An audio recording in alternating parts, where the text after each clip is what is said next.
أعوذ بالله من الشيطان الرجيم بسم الله الرحمن الرحيم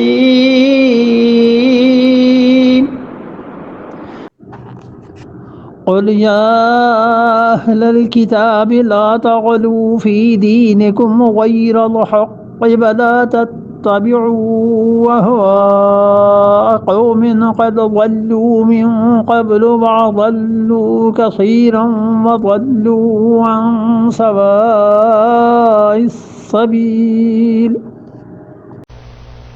قل یا اہل الکتاب، اور آپ کہیے اہل کتاب، لا تغلو فی دینکم، اپنے دین میں مبالغے کی باتیں مت کرو۔ یہ ایک آیت کریمہ آئی تھی جس میں مبالغے کی باتیں تھی نا، جس میں حدیث سنائی تھی کہ رسول اللہ صلی اللہ علیہ وسلم حج پہ جب تشریف لے گئے تھے تو کنکر جو مارنے تھے وہ پیش کیے گئے، تو آپ نے فرمایا تم سے پہلی قومیں اس کی ہلاک ہوئی ہیں، یہ وہی بات پھر آگے لا تغلو فی دینکم، اللہ نے فرمایا مبالغہ مت کرو دین کی بات میں غیر الحق، نا حق کا۔ اس سے معلوم ہوا آدمی دین میں بھی اتنی بات کرے جو سچ ہے، خام خواہ مبالغے سے کام لینا یہ چیزیں درست نہیں۔ بہت سے لوگ اپنے مشائخ، اپنے اساتذہ، ان لوگوں کی شان میں ایسی باتیں کرتے ہیں جو ناحق باتیں ہوتی ہیں، نہیں کہنی چاہیے، جتنا جس کا حق ہے بس اتنا دیجئے اس کو۔ حضور اکبر صلی اللہ علیہ وسلم کو ان کے حق سے بڑھا دینا اور اللہ سے ملا دینا یہ کوئی درست چیز نہیں۔ اس لیے یہ کہنا اس طرح کے جملے کہ ہم تو رسول اللہ صلی اللہ علیہ وسلم سے سب کچھ لے لیں گے، ایک گروہ کہتا ہے ہم حضرت علی رضی اللہ عنہ سے لے لیں گے، ایک گروہ کہتا ہے ہم شیخ عبدالقادر جیلانی رحمۃ اللہ علیہ سے لے لیں گے، اللہ کا دور دور تک کہیں نام نہیں ہے کہ اللہ کی بھی کوئی حیثیت اور ذات پاک ہے یا نہیں۔ اپنا نفع اور نقصان مالک سے چھوڑ کر حقیقی رب سے باقی کی طرف انتساب کر لینا، یہ آیات کیا ہیں؟ اللہ نے کیوں کہا ہے کہ مبالغہ نہ کرو اپنے دین میں؟ شرک کے بعد کی بات کی ہے کہ جو شرک ہے نا یہ مبالغے کی چیزیں، نفع اور نقصان مسیح علیہ الصلوۃ والسلام ان کی والدہ ماجدہ رضی اللہ عنہ کوئی ان کے قبضے میں نہیں تھا۔ دیکھو اہل کتاب مت اپنے دین میں مبالغے کی باتیں کرو، ولا تتبعوا، اور مت چلنا اہواء قوم، لوگوں کے خیال پر۔ کیا اچھی بات فرمائی ہے۔ اور نہ چلنا کس پر؟ لوگوں کے خیال پر۔ لوگ کون تھے؟ قد ضلوا، جو بہک گئے گمراہ ہوئے، من قبل، تم سے پہلے۔ یہ آیت دلیل ہے اس کی کہ رسول اللہ صلی اللہ علیہ وسلم واقعی اللہ کے رسول تھے۔ ایک آدمی جس نے کچھ پڑھا پڑھایا نہ ہو اتنی بڑی تاریخی چیز کا انکشاف کر لے، اللہ نے فرمایا عیسائیوں مت چلو ان لوگوں کے خیال پر جو تم سے پہلے تھے، بہک گئے تھے، وَأَضَلُّوا كَثِيرًا، اور بہت سو کو انہوں نے گمراہ کر دیا تھا۔ یہ ہے ضلوا وَأَضَلُّوا، خود بھی گمراہ ہوئے، لوگوں کو بھی گمراہ کیا، وَضَلُّوا عَن سَوَاءِ السَّبِيلِ، اور سیدھی راہ سے بھول گئے تھے۔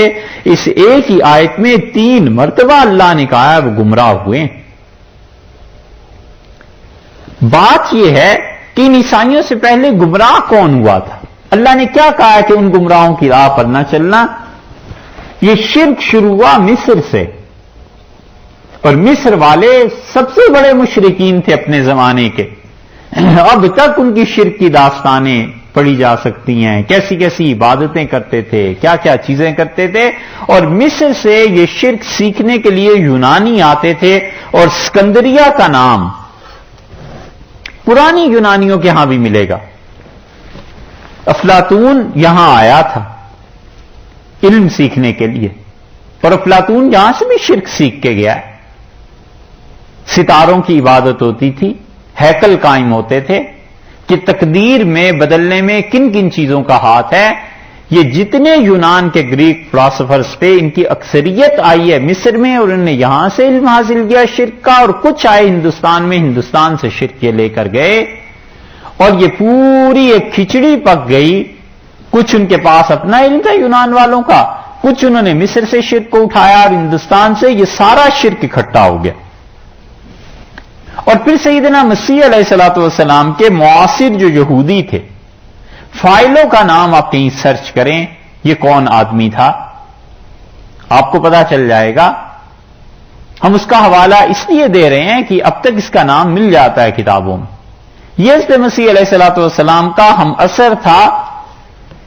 تو یہ پہلے سے یونان کے فلسفے سے متاثر تھے لوگ، اور یونانیوں کو بالکل بہت بڑا صاحب کمال، صاحب علم سمجھتے تھے، اور یونانی مصریوں کو سمجھتے تھے. تو یہ تین طرح کے شرک جب یونان میں ملے، یہ مسیح علیہ السلام کے معاصرین نے اپنا لیا. اللہ نے فرمایا قد ضلوا من قبل، اس سے پہلے گمراہ ہو چکے ہیں، ان کی خواہشات، ان کے خیالوں پر مت جانا، وہ سب گمراہی کا ایک مجسمہ تھے.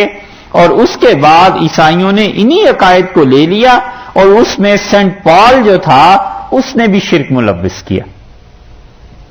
سینٹ پال نے اور پٹڑی سے اتار دیا. تو مصر، یونان، ہندوستان یہ شرک مل گئے. چوتھا کام اس نے کیا سینٹ پال نے، اور پانچویں جو تباہی آئی ہے عیسائیت کی، وہ رومی تھے مشرک. رومی جنہوں نے حضرت مسیح علیہ الصلوۃ والسلام کو پھانسی دینے کے لیے کوشش کی تھی. جو حکومت تھی ان کی یہودیوں نے کی، لیکن حکومت اصل میں رومیوں کی تھی. یہ پانچوں جو تھے یہ شرک کے اقسام مل کے اور پھر یہ ساری مسیحیت بنی ہے.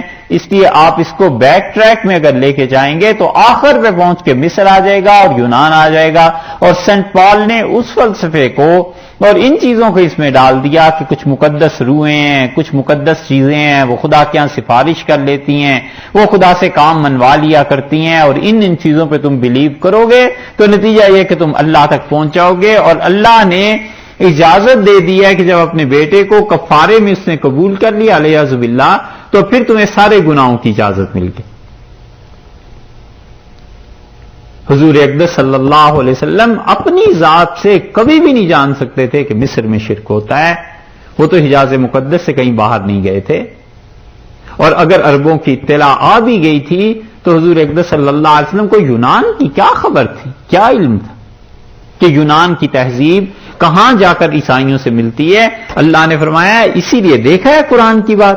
قرآن کہتے ہیں ان عیسائیوں سے کہ وَلَا تَتَّبِعُوا أَهْوَاءَ قَوْمٍ قَدْ ضَلُّوا مِن قَبْلُ، اور مت چلنا ان لوگوں کے خیال پر جو تم سے پہلے بہک گئے ہیں، بہکاوے میں آ گئے ہیں. وَأَضَلُّوا كَثِيرًا، اور انہوں نے پھر اور بہت سے لوگوں کو گمراہ کر دیا. تو یہ گمراہ ہوئے خود یونان سے، اور انہوں نے بہت سو کو گمراہ کر دیا. پھر دنیا میں جدھر بھی عیسائیت پھیلی ہے وہ شرک پھیلتا چلا گیا. وَضَلُّوا عَنْ سَوَاءِ السَّبِيلِ، اور یہ لوگ سیدھی راہ سے ہٹ گئے تھے. اللہ نے فرمایا ان کی پیروی نہ کرنا، یہ ان کے خیالات ہیں. اس کے مقابلے میں ہم تمہیں واضح طور پر خدا کی توحید کا بتا رہے ہیں کہ جن کو تم خدا مانتے ہو وہ تو اپنا کھانا کھانے تک میں محتاج تھے. ہماری توحید کے دلائل دیکھ لو، اور اب اس نبی صلی اللہ علیہ وسلم کی اور اس قرآن کی پیروی کرو جو خدا کی وحدانیت کی طرف تمہیں دعوت دیتا ہے.